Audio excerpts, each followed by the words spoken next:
The whole meditation practice that you've been doing is now valuable in this moment, where you are focused entirely on what they're saying to you. And that's the whole idea, is total focus and the ability to put your thoughts out of your head, to stay focused on this one thing. Now think about when you're sitting listening with a friend who's going through a hard time. Are you listening or are you waiting for your turn to speak? Right? The whole meditation practice that you've been doing is now valuable in this moment, where you are focused entirely on what they're saying to you. Every distraction, every screech of a car tire outside, everybody who's talking around you, you don't hear any of it. You only hear what they're saying to you. You're entirely focused on what they're saying to you.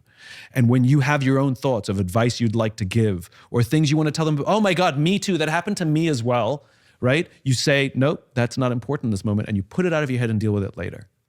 And at the end of that conversation, your friend will say, thank you, I feel heard. Or thank you for being there for me. Or thank you for holding space for me. Or thank you for listening.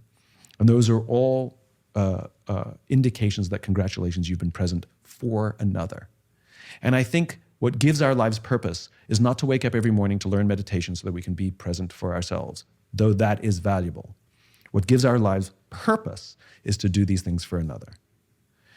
There's nothing wrong with doing things and enjoying the benefit of those things yourself, by all means. But the deep feeling sense of purpose and meaning to one's life or to one's work only comes when those things are for another. And in my view, primarily for another, where our benefit is secondary. You can't have equal. There's no such thing as equal, because at one point, one of those things will have to be sacrificed for the other. And do you sacrifice your spouse's love so that you can stay in love? Or do you sacrifice your comfort? Do you sacrifice your girlfriend, boyfriend, spouse's comfort so that you can be better? Or do you sacrifice your comfort so they can feel better? It's obvious. Well, it's the same here.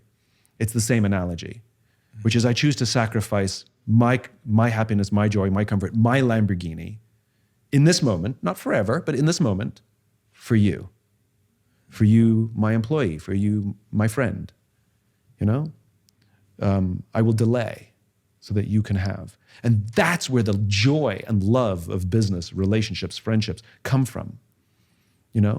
There's a great irony in all of this, which is to sacrifice for another really is the most beautiful thing we can ever do.